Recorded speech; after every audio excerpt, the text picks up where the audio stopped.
Anak-anak sekalian, kita akan lanjutkan pelajaran kita. Sekarang kita akan mempelajari tentang rumus molekul dan rumus empiris. Yang pertama, rumus molekul. Ini ada segelas air ya. Segelas air ini ternyata terdiri atas banyak sekali molekul air ya. Satu molekul air terdiri atas 2 atom hidrogen dan 1 atom oksigen. Karena ini sama, maka segelas air, bahkan seluruh air yang ada di muka bumi ini cukup ditulis dengan H2O. Rumus molekulnya H2O.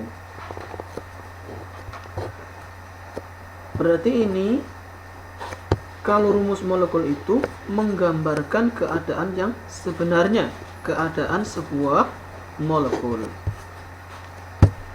Selain menyatakan keadaan sebenarnya, rumus molekul ini menyatakan jenis dan jumlah atom-atom. Misalnya kita kembali ke contoh tadi, H2O ya, terdiri atas apa tadi? 2 atom H dan 1 atom O. Ini kurang angka 1 atom O. Kemudian lagi misalnya NH3. N-nya ada berapa? 1, berarti 1 atom N hanya ada 3 atom H. Kemudian yang lain, contoh berikutnya CaCl2.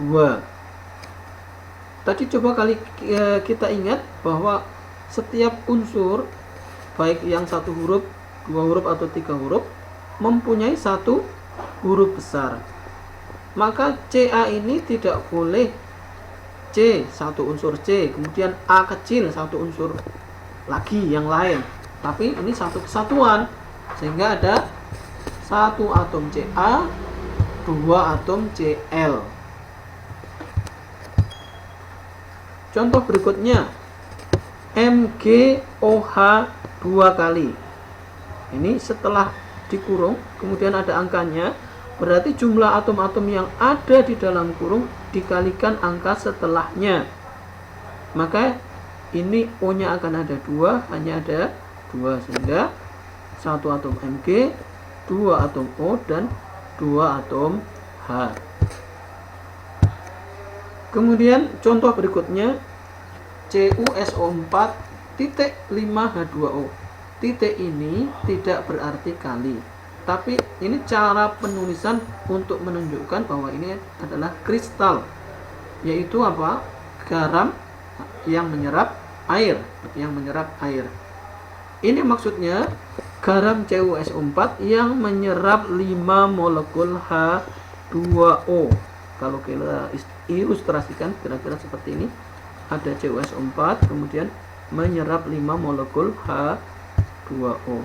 Sehingga jumlah atomnya berapa? CuSO4, Cu-nya ada berapa? 1, S-nya ada 1, O-nya ada 4. Kemudian ditambah 5 molekul H2O. Ya, berarti O-nya ada berapa tadi? Ini tadi 4 ditambah 5 kali 1 ada 9. Kemudian H-nya ada berapa? Ada 5 kali 2 ada 10, sehingga 1 atom Cu, 1 atom S, 9 atom O, dan 10 atom H. Ini kurang koma atau dan. Kira-kira untuk rumus molekul, rumus yang menyatakan jumlah dan jenis atom-atom yang menyusun satu molekul unsur atau senyawa, ini mudah-mudahan sudah jelas. Kemudian rumus molekul itu menyatakan keadaan sebenarnya. Kita lanjutkan dengan rumus empiris. Ini ada suatu senyawa, kalau digambarkan seperti ini. Ini rumus bangun ya. Sekarang kita lihat C-nya ada berapa? 1, 2, 3, 4, 5, 6. C-nya ada 6, H-nya ada berapa? Ada 6 juga. Berarti kalau rumus molekulnya, rumus yang menyatakan keadaan sebenarnya, berarti rumusnya apa? C6